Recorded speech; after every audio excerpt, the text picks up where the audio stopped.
السلام علیکم ورحمۃ اللہ وبرکاتہ۔ 25واں روزہ 25واں روزہ، اللہ اکبر۔ تاخراتیں تو ہمیں یاد ہے نا، اور انشاءاللہ یاد رہیں گی، اور تاخراتوں کی تلاش بھی، اور وہ کتنا خوش قسمت انسان ہے جو تلاش کر رہا ہے۔ یاد رکھیں، محبت تلاش کا نام ہے، دنیا کی محبت بھی تلاش کا نام ہے۔ مغل بادشاہ جو ہے وہ انگوری باغ میں، یہاں لاہور کے انگوری باغ میں جا رہا تھا، تو اس نے بڑے خوبصورت ہاتھ میں ایسے کبوتر پکڑے ہوئے تھے، بہت قیمتی بہت قیمتی۔ تو جاتے جاتے اس نے ایک دل ربا کو یہ کبوتر ایسے دے دیے۔ اس نے کہا ذرا کبوتر تھامے، مجھے ابا حضور کی طرف سے بلاوا ہے۔ شہزادہ تھا، ولی عہد تھا۔ واپس آیا نا تو دیکھا تو ایک کبوتر نہیں ہے، اور دوسرا کبوتر ہاتھ میں ہے۔ تو پوچھا وہ پہلا کبوتر کہاں گیا؟ اس نے اڑا کے کہا یوں اڑ گیا۔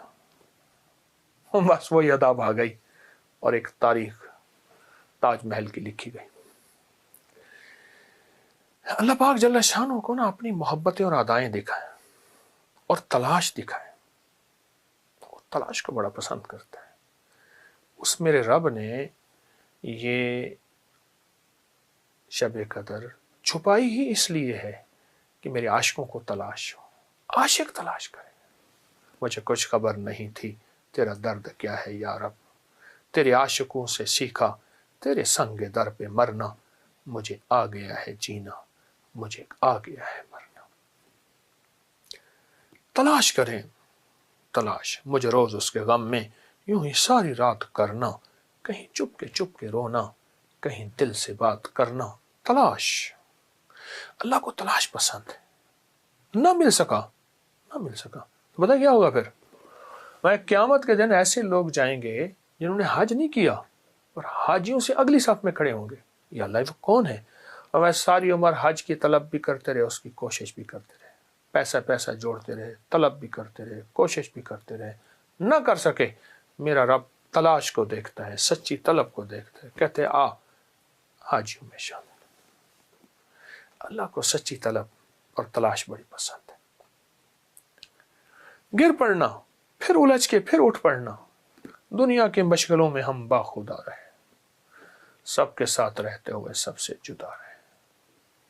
اس لیے اللہ کے ولیوں کو عام آدمی نہیں پہچان سکتا۔ وہ ان کی کیفیت یہی ہوتی ہے کہ دنیا کے مشغلوں میں ہم باخدا رہے، سب کے ساتھ رہتے ہوئے سب سے جدا رہے۔ تو اس رات میں، اس دن میں، ان لمحوں میں، ان ساعتوں میں، ان گھڑیوں میں ہم نے تلاش بڑھانی ہے، تلاش بڑھانی۔ کیوں؟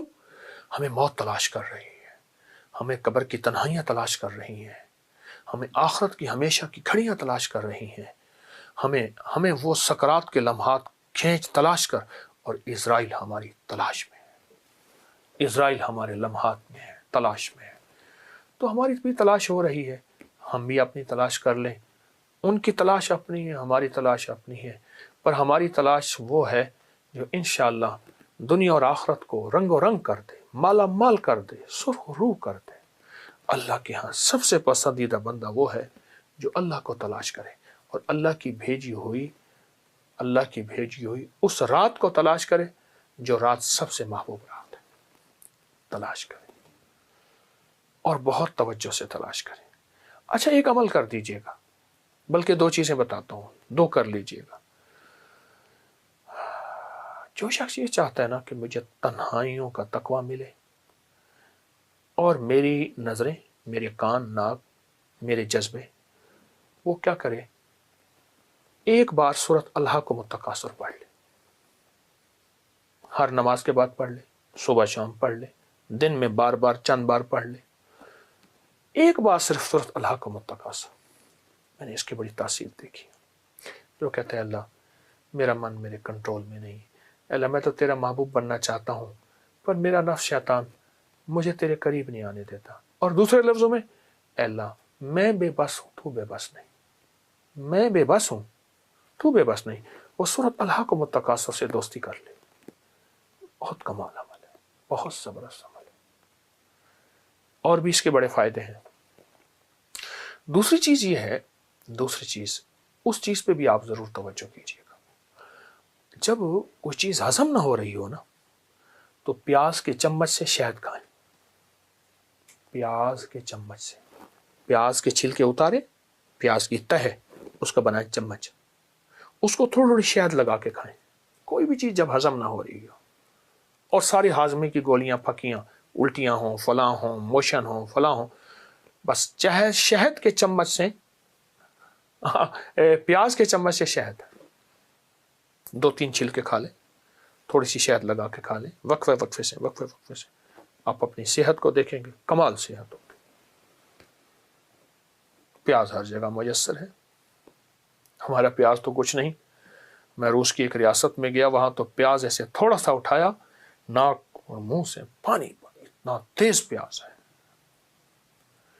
میں ایک اور جگہ گیا کسی ملک میں نے وہاں لہسن پڑا تھا، وہ منہ میں ڈال لیا غلطی سے، یا کریم، ہمارا تو پیاز ہی نہیں رہا، وہ دیسی پیاز ہوتا تھا۔ جو میسر ہے اس کے بڑے فائدے ہیں،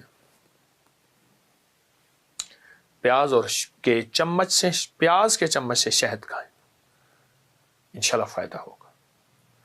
اور روحانی عمل میں نے آپ کو بتایا ہے، اس کو بہت فائدے ہیں، اس کے بہت نفع ہیں۔ اللہ ہماری حاضری کو ہمیشہ کی طرح قبول فرمائے، اور ہمیشہ یہ بات ذہن نشین رکھیں، روزے بھی رکھتے جائیں اور ڈرتے بھی جائیں، جس کو کہنا ہے کرنا بھی ہے، ڈرنا بھی ہے، کرنا بھی ہے، ڈرنا بھی ہے۔ کیوں؟ قبولیت کا فکر، یا اللہ دنیا میں ریاکاری دکھاوا، بس مولا تم معاف بھی کر دے اور قبول بھی کر دے، معاف بھی کر دے اور قبول بھی کر دے، معاف بھی کر دے اور قبول بھی کر دے۔ انشاءاللہ ہماری ان ندامت کے کلمات سے وہ معاف بھی کرے گا، قبول بھی کرے گا۔ آئے میں پھر آپ کو شب قدر کا ایک عمل بتاتا ہوں۔ ایک درویش فرماتے ہیں کہ جو شخص ساری عمر ہر نماز کے بعد، صبح شام، دن میں کسی وقت 3 بار سورۃ قدر پڑھے گا، اور اس نیت سے کہ اللہ مجھے شب قدر عطا فرمایا، اس کو 3 چیزیں ملیں گی۔ ایک تو مرنے سے پہلے شب قدر ملے گی، دوسرا مرنے سے پہلے شب قدر کے جلوے ملیں گے۔ ایک ہے شب قدر ملی، عبادت کر دی میں نے، مجھے پتہ نہیں تھا کہ شب قدر ہے، نہیں، اس کے جلوے بھی ملیں گے۔ اور فرمایا تیسرا، شب قدر پہ جو وعدے ہیں اللہ آنکھوں سے دکھائے گا۔ عجیب بات ہے، شب قدر پہ کے جو وعدے ہیں معمول بنا لے، ہر نماز کے بعد 3 دفعہ سورۃ انا انزلنا، صبح شام 3 دفعہ سورۃ انا انزلنا، سورۃ قدر، بیٹھے ہوئے اٹھتے ہوئے 3 بار سورۃ قدر، اس نیت سے کہ یا اللہ مجھے شب قدر عطا فرما، مجھے شب قدر عطا فرما، اور شب قدر کے جلوے دکھا، اور شب قدر کا اجر دکھا، اور شب قدر کی برکات دکھا، اس نیت سے۔ بڑا طاقتور عمل ہے، بہت طاقتور عمل ہے۔ تو ان راتوں میں جو ہماری طاق راتیں ہیں، جس کی پہلی طاق رات میں 21 کی رات پہلی رات ہے، ان طاق راتوں میں ضروری نہیں ساری رات جاگے، چند لمحے، کچھ ساتھ ہیں، اس سے بیٹھ کے باتیں کر لیں، اس کریم سے بیٹھ کے راز و نیاز کر لیں، اسے اپنے دل کے دکھڑے سنایا کریں۔ اصل میں ہم دعائیں پڑھتے ہیں، مانگتے نہیں، پڑھتے ہیں۔ اگر میں آپ کو مانگنا سکھاؤں، میں بھی سیکھ رہا ہوں، آپ بھی سیکھ لیں۔ یہ جو ہماری گلیوں پہ، چوراہوں میں، جگہوں پہ پیشہ ور سائل ہوتے ہیں اور یہ جو مانگتے ہیں، آپ نے دیکھا نہیں، ان کا چہرہ منگتا، ان کی آنکھیں منگتی، ان کے ہاتھ منگتے، ان کا لباس منگتا، ان کی چال منگتی، ان کا حال منگتا، ان کی ڈھال منگتی، ان کی ساری کیفیات منگتی ہوتی ہیں۔ وہ الفاظ کم، اپنی کیفیات کا اظہار زیادہ کرتے ہیں۔ ہمارے پاس الفاظ زیادہ ہوتے ہیں، کیفیات نہیں ہوتی۔ ہم دعائیں پڑھتے ہیں، ہم مانگتے کہاں ہیں؟ تو اللہ کہتا ہے ٹھیک ہے، پھر جس وقت مانگو کو میں دے دوں گا، ابھی تو پڑھ رہے ہو، ابھی تو پڑھ رہے ہو۔ تو ان منگتوں سے جو پیشہ ور ہمارے یہ منگتے ہیں، ان کو دیکھا کریں، اور ان کو دیکھ کے خالق سے مانگنا سیکھیں، اللہ سے مانگنا سیکھیں۔ تو یہ تاک رات 21 کا روزہ اور 21 کا دن، اس میں ایک دعا پڑھ لیں، یا اول الاولین و یا آخر الاخرین و یا ذی القوۃ المتین و یا راحم المساکین و یا ارحم الراحمین۔ اللہ اکبر۔ کیونکہ آخری عشرے کی یہ ابتدا ہے، رمضان کا 21واں روزہ ہے، لیکن آخری عشرے کا پہلا دن ہے۔ یا اول الاولین، فرمایا اس کا اجر، اس کا ثواب، اس کی برکات، اس کے کمالات اور اس کی تاثیر اللہ وہ دے گا جو تیری نسلوں کو دے گا، نسلوں کو، ان بولوں کی برکتوں سے، ان بولوں کی برکتوں سے اللہ تیری نسلوں کو دے گا۔ حضرت ابراہیم بن خواص رحم اللہ، ابراہیم خواص فرماتے ہیں، میں ایک دفعہ ایک جنگل میں جا رہا تھا، دیکھا تو جنگل میں ایک جھونپڑی ہے، اس میں ایک بوڑھا بوڑھی رہتے ہیں۔ تو میں نے ان سے پوچھا تم کھاتے کہاں سے ہو اس جنگل ویرانے میں، تمہیں درندے کا فکر نہیں؟ میں نے سارے سوال کر ڈالے، سوتے کیسے ہو، کھاتے کہاں ہو، پانی کہاں سے آتا ہے، چیزیں کہاں سے آتی ہیں، ضروریات زندگی کہاں سے ملتی ہے۔